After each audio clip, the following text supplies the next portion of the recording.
আসসালামু আলাইকুম রহমতুল্লাহি ওয়া বারাকাতুহু। স্বাগত প্রত্যেককে আমার চ্যানেলে। আমি হিমেল রানা সাকলাইন। প্রিয় শিক্ষার্থী বন্ধুরা, আজকে উপস্থিত হয়েছি অষ্টম গণিত চতুর্থ অধ্যায় ক্ষুদ্র সঞ্চয়ে ভবিষ্যৎ গড়ি এর চতুর্থ পর্ব নিয়ে উপস্থিত হয়েছি। তো তোমাদের পাঠ্য বই পৃষ্ঠা ৭৪ এর জোড়ায় কাজ আছে, তোমরা দেখো প্রিয় শিক্ষার্থী বন্ধুরা।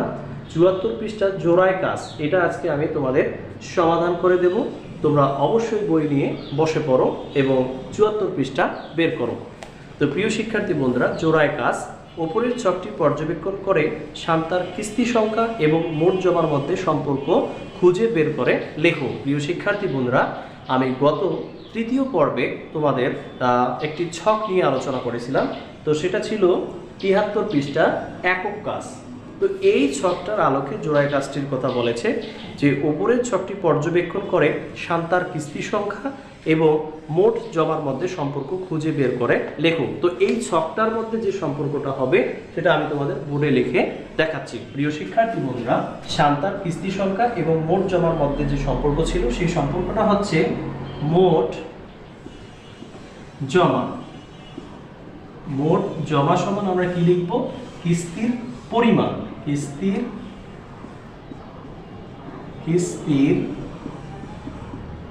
পরিমাণ গুণন কিস্তির সংখ্যা। কিস্তির পরিমাণ গুণন কিস্তির সংখ্যা যোগ প্রারম্ভিক মূলধন। প্রারম্ভিক আমি বলেছি যে মোট জমা সমান কিস্তির পরিমাণ গুণন কিস্তির সংখ্যা যোগ প্রারম্ভিক জমা। তো এটাই কিন্তু আমাদের শান্তার কিস্তি সংখ্যা এবং মোট জমার মধ্যে সম্পর্ক। এই সম্পর্কটা তোমরা এই ছকের মধ্যে লিখে দেবা, ঠিক আছে প্রিয় শিক্ষার্থী বন্ধুরা। এরপরে তোমার লেখা সম্পর্কটির সঙ্গে তোমার অন্যান্য সহপাঠীদের লেখা সম্পর্কটি মিলিয়ে দেখো। অর্থাৎ যে লিখলা যে মোট জমা সমান কিস্তির পরিমাণ গুণন কিস্তির সংখ্যা যোগ প্রারম্ভিক জমা। তো এইটা যে তুমি ছকটা পূরণ করলা এবং তোমার যে সহপাঠীরা আছে তাদের ছক পূরণ তারাও করবে এবং তোমার পূরণ করা ছক এবং তাদের পূরণ করা ছক তুমি মেলাবা। সেটাই বলছে যে মিলিয়ে দেখো, যদি না মিলে তাহলে বুঝতে পারবে কারো ভুল হয়েছে। যদি আমি যে তোমাদের এইভাবে বুঝাইলাম, তো এটাই তো সঠিকভাবে বুঝাইলাম, তাই না?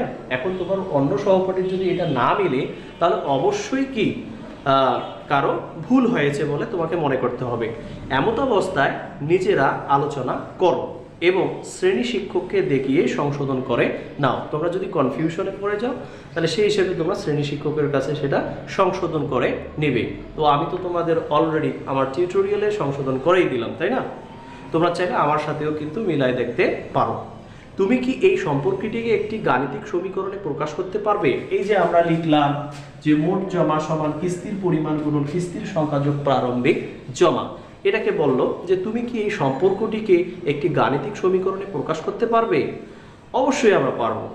যদি আমরা শান্তার কিস্তির সংখ্যাকে x অর্থাৎ কিস্তির সংখ্যাকে x, কিস্তির পরিমাণকে m এবং প্রারম্ভিক জমাকে c এবং মোট জমাকে y ধরে নেই, তাহলে আমরা লিখতে পারি। প্রিয় শিক্ষার্থী বন্ধুরা, আমরা যদি মোট জমাকে যদি আমরা y ধরি আর কিস্তির পরিমাণকে যদি আমরা m ধরি, কিস্তির সংখ্যাকে যদি আমরা x ধরি এবং প্রারম্ভিক জমাকে যদি আমরা c ধরি, তাহলে এই যে ইকুয়েশনটা হলো, মানে এই যে সমীকরণটা আমরা পাইলাম, এই সমীকরণটা কিন্তু একটা বীজগাণিতিক সম্পর্ক, তাই না? যে y = mx + c।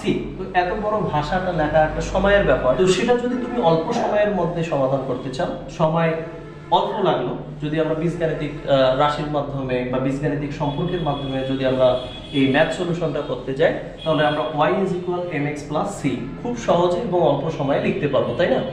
তো সেখানে দেখো, মোট জমাকে y ধরলাম, কিস্তির পরিমাণকে m ধরলাম এবং কিস্তির সংখ্যাকে x ধরলাম এবং প্রারম্ভিক জমাকে c ধরলাম, তাহলে y = mx + c খুব সহজে কিন্তু তুমি বলতে পারছো।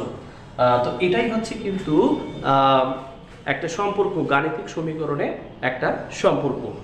এই সমীকরণটি ব্যবহার করে শান্তার যে কোনো মাসের মোট সঞ্চয় বা জমার পরিমাণ নির্ণয় করা যায়। তো এই সমীকরণটা যদি তুমি মনে রাখতে পারো যে y হচ্ছে মোট জমা, m হচ্ছে কিস্তির পরিমাণ, x হচ্ছে কিস্তির সংখ্যা, c হচ্ছে প্রারম্ভিক জমা, তাহলে যেভাবেই শান্তার মোট সঞ্চয় বের করতে বলুক বা জমার পরিমাণ নির্ণয় করতে বলুক না কেন, তুমি এই ইকুয়েশনের মাধ্যমে বা এই গাণিতিক সম্পর্কের মাধ্যমে তুমি কিন্তু খুব সহজেই বা গাণিতিক সমীকরণের মাধ্যমে খুব সহজেই সমাধান করতে পারবা। যেমন 14তম মাসে শান্তার মোট জমার পরিমাণ হবে 14তম মাসে। এখন 14তম মাসে শান্তার মোট জমার পরিমাণ কত হবে এটা কিন্তু তোমাদের এখানে সমাধান করে দেখাই দিছে, তাই না? সমাধান করে দেখাই দিছে। তারপর আমি বোঝাচ্ছি যে আমরা ইকুয়েশন জানি y mx c। তাহলে এখানে দেখো প্রিয় শিক্ষার্থী বন্ধুরা, m হচ্ছে কিস্তির পরিমাণ। তো শান্তা কত টাকা করে কিস্তি দিত? 200 টাকা করে কিস্তি দিত। তাহলে এখন কিস্তির পরিমাণ বলতে x হচ্ছে কিস্তির পরিমাণ 14 মাস, তাহলে x এর মান হবে 14 প্লাস প্রারম্ভিক মূলধন ছিল 100 টাকা। তো এটা যদি এখন আমরা ক্যালকুলেশন করি 14 দুগুণে 28, তারপরে 0 দুইটা আমরা বসাই দিলাম প্লাস 100। তো এখন 28 সাথে যদি 100 আমরা যোগ করি তাহলে হবে 2900 টাকা। তো এটাই হচ্ছে শান্তার 14 মাসে মোট সঞ্চয় বা মোট জমার পরিমাণ। এই সমীকরণ ব্যবহার করে শান্তার 16 মাস এবং 23 মাস পরে মোট কত সঞ্চয় হবে তা নিচের ছকে লেখো। এই যে দেখো একটা এখানে ছক দেওয়া আছে, এই ছকের মধ্যে বলছে যে এই সমীকরণ ব্যবহার করে শান্তার 16 মাস এবং 23 মাস পরে মোট কত সঞ্চয় হবে তা নিচের ছকে লেখো। তো আমরা এই ছকটা কিন্তু খুব সহজেই এই গাণিতিক সমীকরণের মাধ্যমে কিন্তু সমাধান করতে পারবো। তো আমি তোমাদের সমাধান করে দিচ্ছি, তোমরা অবশ্যই এটা পূরণ করে নিবা প্রিয় শিক্ষার্থী বন্ধুরা। আমরা জানি y হচ্ছে মোট জমা, m হচ্ছে কিস্তির পরিমাণ, x হচ্ছে কিস্তির সংখ্যা প্লাস c হচ্ছে প্রারম্ভিক জমা। তো যেহেতু 16তম মাসে তার মোট সঞ্চয় বা মোট জমার পরিমাণ বের করতে বলছে, তাহলে m হচ্ছে তার কিস্তির পরিমাণ 200 গুণন x হচ্ছে কিস্তির সংখ্যা বলতে 16 যোগ c হচ্ছে প্রারম্ভিক জমা। তাহলে 16 দুগুণ কত? 32, 0 দুইটা বসাবা, তারপরে 100। 3200 সাথে যদি তুমি 100 যোগ করো তাহলে হবে 3300 টাকা। তো এটাই হচ্ছে 16 মাসে শান্তার মোট সঞ্চয় বা মোট জমার পরিমাণ। এবার আমরা 23 মাস অর্থাৎ 23 মাস পরে তার মোট কত সঞ্চয় হবে, মোট কত জমা হবে সেটা বের করব। তো আমি এই ইকুয়েশনটি ব্যবহার করে লিখছি যে তার কিস্তির পরিমাণ হচ্ছে 200, x হচ্ছে কিস্তির সংখ্যা 23 এবং প্রারম্ভিক জমা হচ্ছে 100। তো 23 দুগুণ হচ্ছে 46, 0 দুইটা দিলাম যোগ 100। তো 4600 সাথে 100 যোগ করলে কি হবে? 4700 টাকা।